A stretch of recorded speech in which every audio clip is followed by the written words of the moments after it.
Welcome to the Do This for Life podcast with OEV of Be Truly Faithful. I will be in your ear every Wednesday, encouraging ladies to do love, relationships, family, nation building, and good sex for life, y'all. Yes, this is where we get to do this for life. Woo! So let's go into today's podcast. All right. What's up, everyone? Thank you for tuning in again to another Do This for Life podcast with me, your host, OEV. And today I want to talk to you about, y'all ready? Okay. Are churches selling Black women tickets to heaven and tickets of prosperity? Are churches selling women tickets to heaven and tickets of prosperity?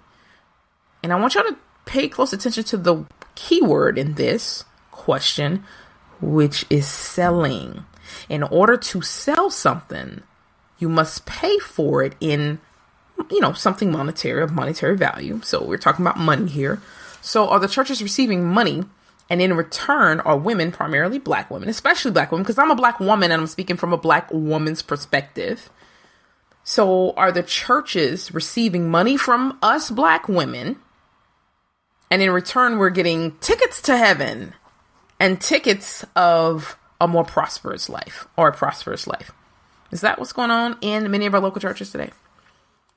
Does it seem like the churches of today are selling tickets to heaven? No, really. Let me tell y'all how all of this came about. Okay. Recently, I was driving down a main street here in my town and I saw yet another church building receiving major updates. Now, it was actually pretty amazing to see. I remember saying to myself, wow, they're really coming along with this place and feeling kind of proud at this accomplishment, because I'm like, oh, they doing the thing. But then just like that, I looked at the neighborhood surrounding the church building and saw it was not coming along at all. In fact, the neighborhood looked as if it had gone down. Yet most of the people in the neighborhood are members of this particular church, this particular updated church. And this isn't the first time, though, that this particular church has been updated. I remember seeing this church as a teenager, right? And I remember what it looked like then. And so now I'm looking at it now. And in fact, it's been updated several times over the years. But why hasn't the neighborhood grown with this church?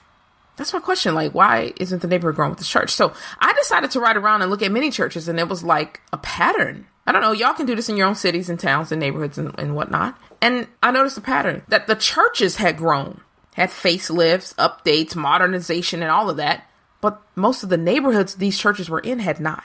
What's up with that, yo? I know y'all like, where you going with this, OEV? Just chill with me. Did you know right here in America, tithe giving has topped $50 billion a year since 2014? $50 billion a year? Like, you don't have to give just cash or checks anymore, or even bank cards. Because now churches have apps and even kiosks set up in the churches for you to give. The modern day church has come up with many new innovative ways for people to give.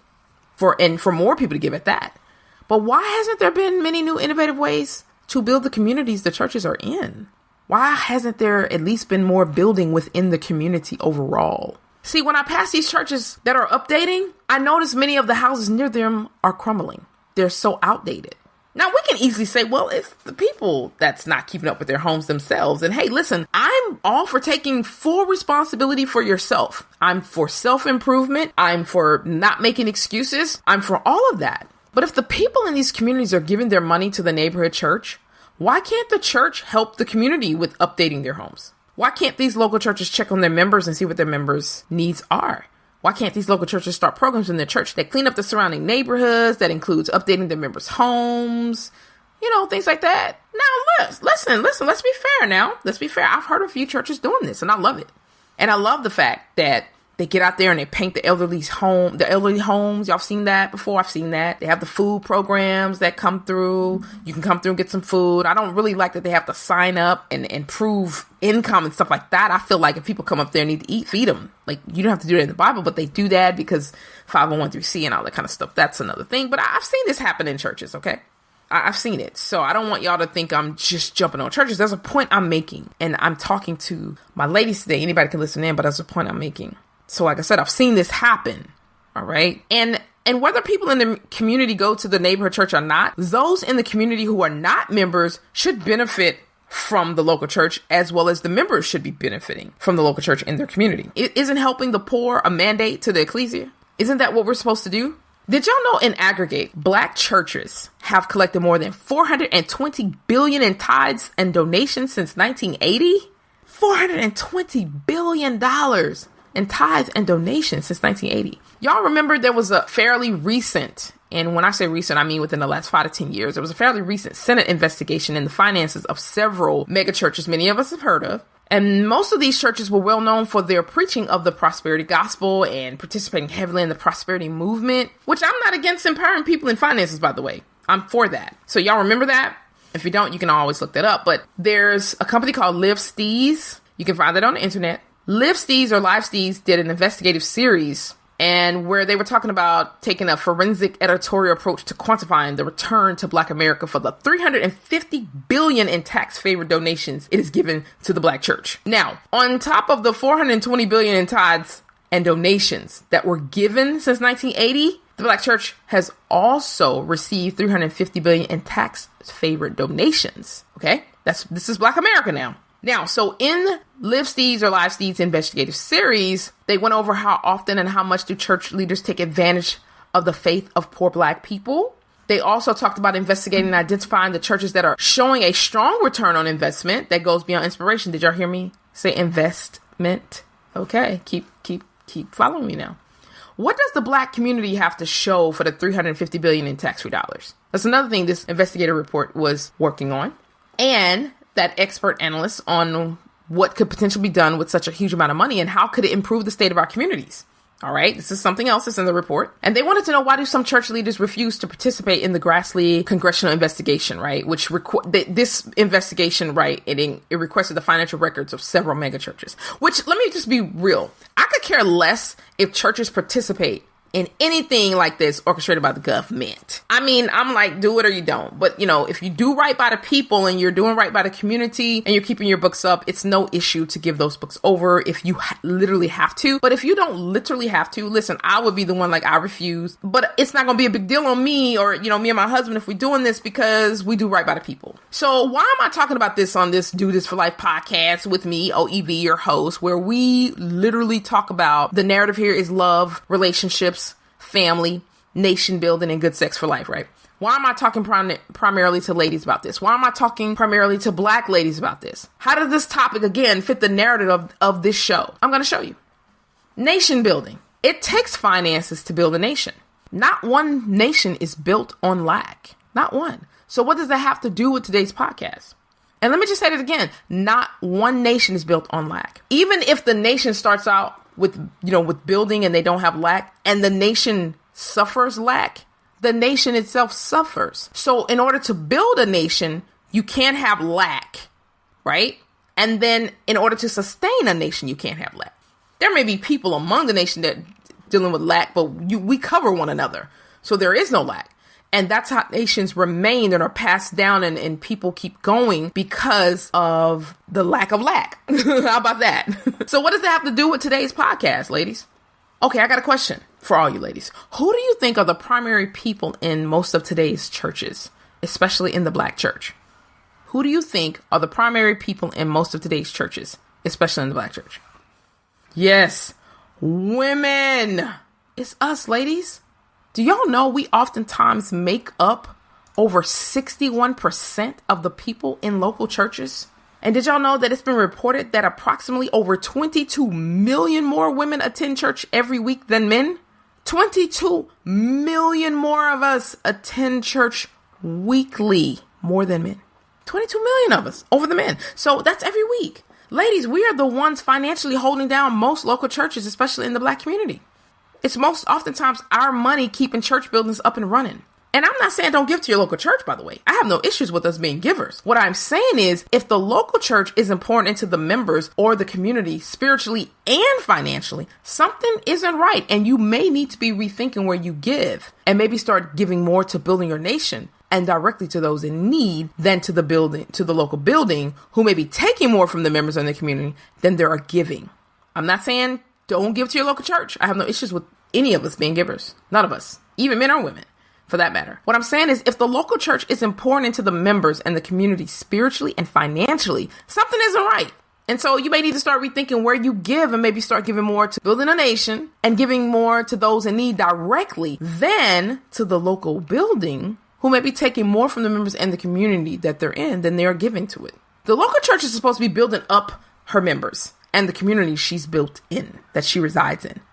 Building nations is not an elite thing where only the elite benefit, like pastors' wives, and the pastors' wives' children, and the associate pastors. No. Biblical nation building is where all a part of the nation benefit. All in the nation. But I'm going to show you this in the Bible. So let me ask, why are we women the most in the church, but the most broke?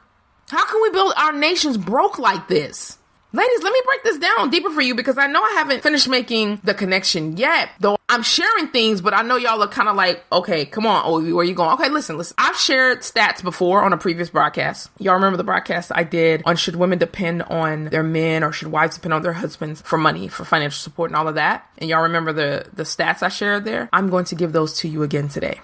Listen, I'm going to go through this quickly. Stats show single women of color ages 36 to 49 have a median wealth of just $5. Median wealth of just $5. If you're between the ages of 36 and 49, the median wealth average of single black women is just $5. Single black women without a bachelor's degree, ages 20 to 39, have a net worth of $0. If you are a single black woman with no bachelor's degree and you're between the ages of 20 and 39, you have a net worth of $0. So some of these stats will overlap. Single black women without a bachelor's degree, ages 40 to 59, have a net worth range of just $1,000 to $2,000. You mean to tell me without a bachelor's degree, between the ages of 40 and 59, all these people y'all see stunting on Facebook, on social media, have an average net worth range of $1,000 to $2,000. And I ain't trying to ship on nobody's stunt, baby, stunt. Do what you do. Single black women without a bachelor's degree, ages 60 plus, have a net worth of just $12,000. You mean our mothers and grandmothers and great grandmothers are 60 plus only have a net worth? They've been in this world all this time and they only have a net worth? They may be unmarried, but they only have a net worth of just $12,000. All they got, if something were to happen to them, to pass down, is $12,000. Single black women with a bachelor's degree, ages 20 to 39, have a net worth range of negative $11,000 to $0. Single black women with bachelor's degrees, ages 20 to 39, have a net worth range of negative $11,000 to $0. And a lot of that is because of student loans. Student loan debt is counted against you and your worth. Single black women with a bachelor's degree, ages 40 to 59, have a net worth range of just $6,000 to $9,500. Single black women with a bachelor's degree, ages 60 plus, have a net worth of just $11,000. We have degrees, and that's just single black women. We're not even talking about married women, because then you have to include the husband in there. But we have degrees, y'all. We have jobs, we have careers, we tithe, and we give, and we're still broke. Y'all getting the picture now? Not only that, let's go further. Not only that, we make less money than our male or white women counterparts. Black women are still dealing in 2018 with pay inequality, yet we will still give. Many of us single mothers and will still give. Many of us are on fixed incomes and will still give. Many of us will tithe refund checks and even unemployment checks because it's in us to still give. Many of us will give to our local church and then pray for our bills to be paid because we're givers.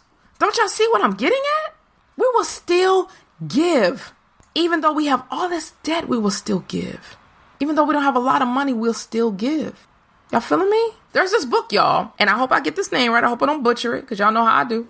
But I think the name is Sikivu Hutchinson. And the name of the book is called Moral Combat, Black Atheists, Gender Politics, and the Values Wars. Moral Combat, Black Atheists, Gender Politics, and the Values Wars.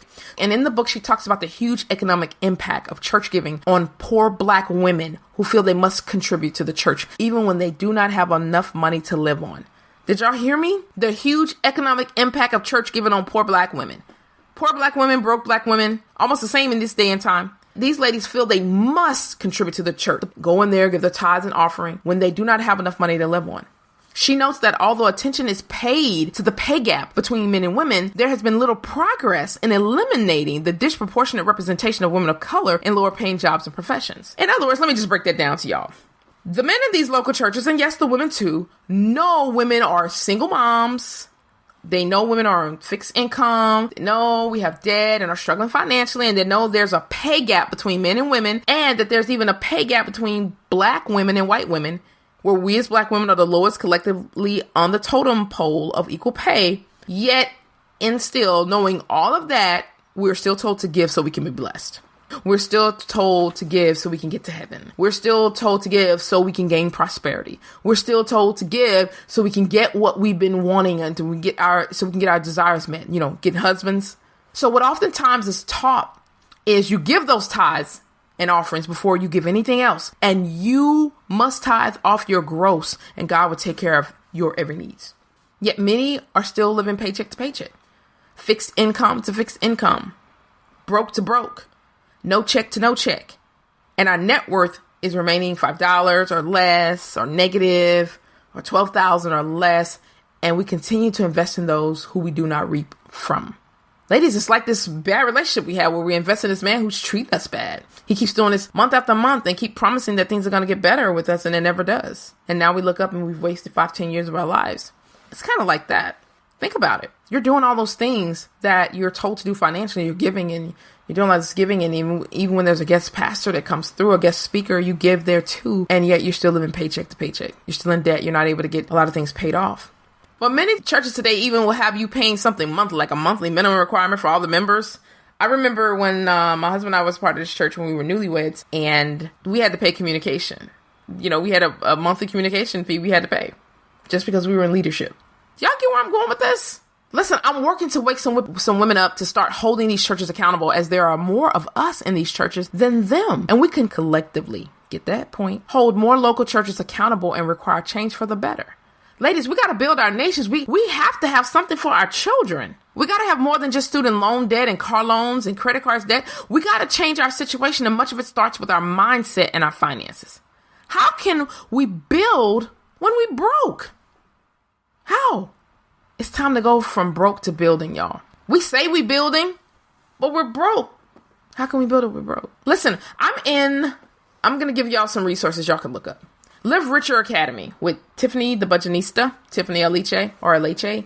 I'm in there to learn about budgeting and money. I've been in there for 2 years now. I pay every 6 months. I pay to stay in that academy to learn about money. Credit Warriors is a group on Facebook to learn about credit. It is a free group, but I have paid for a one-on-one consultation with the owner of the group. I'm not sure if she does this anymore, but I have paid to learn about credit. And now I'm working on my husband's credit because I did mine and now I'm doing his. I'm in a student loan class with Angela House to get my student loans forgiven. I've been a stay-at-home mom for a decade now, and I should be getting some dealing with student loans. I've been to school and got degrees and things, but I'm at home, stay-at-home now, work-at-home mom. So I'm learning how to get my loans forgiven. It's possible. Why am I sharing all this with you ladies? Because I want you to get empowered and educated on how to get better in your finances so we can build these nations, ladies. We need to build these nations. But here's another reason why I'm really doing this and sharing it with you all. Did y'all know that stats prove over and over again we oftentimes outlive our husbands?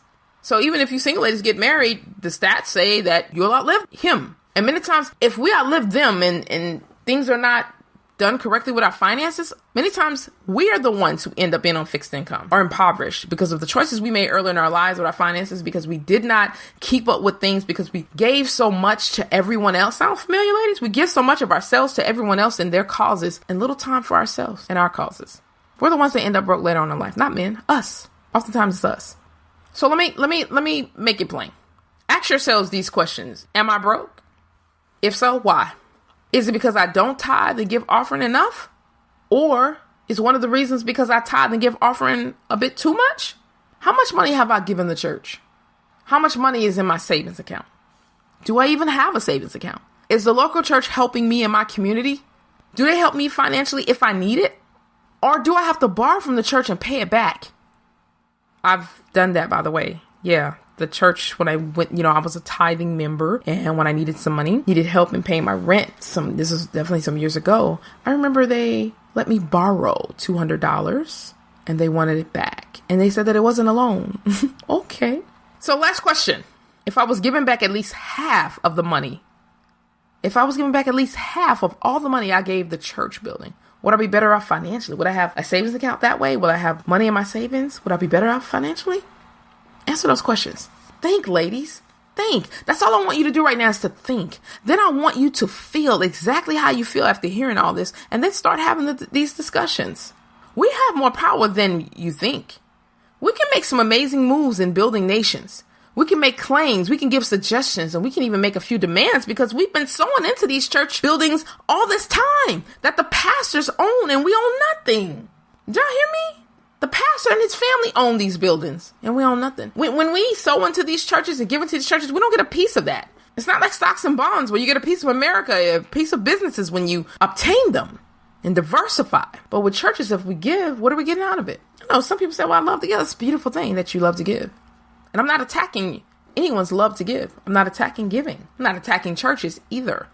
I'm holding them more accountable. So we don't even own the building we're sowing in. We're paying for real estate for someone else to have, and yet we don't have none. Many of us don't own our own homes. We're renting, but we're paying for others to own real estate, which is of value. When that church decides to sell that building and move somewhere else, that's their money, not ours. That's their win, not ours, unless we're getting something out of it, unless they're building the community that we're in. So if something ever happens to the pastor, that building goes to their family, oftentimes. But if something happens to you, what will your family have? What goes to your family? You're giving to a local church that's not financially helping or building up the community it resides in. If that's what you're doing, and all you gotta do is look at the community. Look at the church and look at the community it's in. Does the church look way, way, way, way, way better? I mean, I understand that a big building is going to look better than houses, so that's really kind of not like an equal comparison. But are the houses beautified in the area? They looking good and things? While the churches look good too? Or is the church looking good and the house crumbling? And if that's the kind of church you've been giving it to, they're not really doing anything about it and talking about it and having discussions and, you may want to rethink where you give your money. If they're not building up the community that they reside in and they're not making sure that all the members and everyone in the community is financially good as well, then that's probably not a good thing. Remember, we reap what we sow, and this is why Yeshua said the poor will be with you always. Let me leave y'all with some biblical talk to close out. Listen to what I'm saying. I love what Craig Greenfield says about Yahshua talking about the poor. Check this out. When Yahshua said, the poor you will have with you always, he was quoting another well-known Bible phrase from a well-known passage of the Torah. Everyone hearing him back then would have caught his drift. So the full original quote is in Deuteronomy 15, 7 through 11. And it says, if among you, one of your brothers, if among you in your community, one of your brothers, that's your family, friends, all right, should become poor in any of your towns. That means the big towns, the small towns, all of those are right there in the same area. Any of your towns within your land that the Lord your God is giving you, you should not harden your heart or shut your hand against your poor brother. You should open your hand to him and lend him sufficient for his need, whatever it may be. For the poor you will always have with you in the land. Therefore, I command you, you shall open wide your hand to your brother, to the needy, and to the poor in your land. Why are the members and those in the community around the church broke, but the church building, man, it looks good? The pastor got this bomb Lexus or even Bentley. So, okay, look, let me move on. So reading Yeshua's words in their original context, you can see that his words were meant to spur generosity towards the poor. Open wide your hand. The command to be open-handed towards the poor comes directly from Yahweh himself. Not apathy and tight-fistedness as we use these words to mean today. The next time someone says the poor will always have with you, the poor you will always have with you, be sure to complete the sentence. Therefore, I command you, you should open wide your hand to your brother, to the needy, and to the poor in your land. This is why I said when you build a nation, y'all, everyone benefits, not just those up in not just the pastor and his wife and his children, not just the elites in these lands, but everyone benefits. I'm going to show you this in the Bible, but I'm going to say this real quick too. So if we're giving direct to the building and not giving directly to people, we're missing it. See, I'm not against giving. We need to give. But sometimes we may need to, change up our giving a bit. Now, listen to this. And God's grace was so powerfully at work in them, all that there were no needy persons among them. So from time to time, those who owned land or houses sold them, bought the money from the sales and put it at the apostles' feet, and it was distributed to anyone who had need. That's Acts 4:34 to 35. When will local churches even do this? Sell these big buildings if they really don't have the people to fill it. Seen so many buildings like these, by the way. They just looking good on the outside and hoping more people will come. Yet 10 years down the road, they got way more building than people still. Why not sell the huge buildings to a congregation or others who may need all that room and build something small and give to the members with the difference, with the money they get back, for downsizing, and give to the members and help build the communities? Repair some homes, feed people, give more than just school supplies once a year, help people get out of debt, help people start businesses. And I do know of a few churches who do these, but we need more. I do know of a few churches who do these things and build the communities, and they look amazing. The communities look amazing. The people seem upbeat and bright out. Like on the post in my group the other day, yesterday actually, there were women who said they loved going to church, and they was talking about how awesome their church was. And I felt like those were those types of churches that were doing those things. So if people feel that good about their church, it's because they're probably very active in the community. Notice I didn't say, now I want y'all to pay close attention to what I'm saying here. Notice I didn't say one thing about the luxurious lives of some pastors. Why? Because I'm not against prosperity. Let me make it plain. I am not against prosperity. I'm not against pastors having their wives, having children. I'm not against any of that. I am not against prosperity, but I am against hoarding prosperity while the communities suffer financially. I'm going to say it again. I am not against prosperity, but I am against hoarding prosperity while the communities suffer financially. Remember in Acts 4:34-35, we just read, there were no needy persons among them. That is true ecclesia right there. That is the church. There were no needy persons among them. There are too many of us black women going to these churches giving, and we are still needy. Our needs are not being met. We may say our spiritual needs are being met, but our financial needs are not being met. We're still broke. We're still going through. I'm not saying the church owe us and they're supposed to pay us I'm not saying that. But I noticed that a lot of these churches do hire their family and pay them a salary. And they work in public service and nonprofit organizations, because that's what the church is. And so if they have student loans, they get to have their student loans forgiven. Yeah, I learned all this in my student loan class. That's what they're doing. They're making sure their children go to school and they got all these loans to go, and they're getting paid for by working in the church, among other things. Why can't others benefit from that? Why is it only the family? There are plenty of things. Why aren't people in the choir being paid? They're faithful, go to choir practice, rehearsal, and everything. Anywhere she go and sing, they pay. Why aren't you being paid? The choir director gets paid. The musician gets paid. The drummer gets paid. But those who sing in the choir gets nothing. Now, you got some churches, like I said, there are exceptions to the rule, I'm saying. Why ain't everybody getting paid? They're getting the brothers and the ministers and the sons of the house to do the land at the church, but not paying them. Why not? Why not bless them for the services they do? Janitors that don't get paid, just give a little offering here and there. But every time a person comes to speak, he gets an offering raised for him or her. What about them ladies that's in hospitality? Why don't they get something? All right. So again, it's the church selling black women tickets to heaven and tickets of prosperity. Is the church doing that, y'all? Like, really? Are we doing this? Are we doing this? Yo, I just want to put some out there. I just want to put some out there that you can think on, ladies, okay? I'm not trying to put your church down. None of that. I just want to put some out there to think on, to chew on, all right? Just to chew on a little bit. So, yo, we got another one and done. Thanks again for tuning in and staying with me to the end. We're going to do this again, and I'll be back here, back in your ear, next Wednesday on the Do This for Life podcast. Please share this with as many as you can, as you've been doing. I greatly appreciate each and every one of you for doing that, and I appreciate each and every one of you for your support. Also, thank you, Ben Sound, for the music.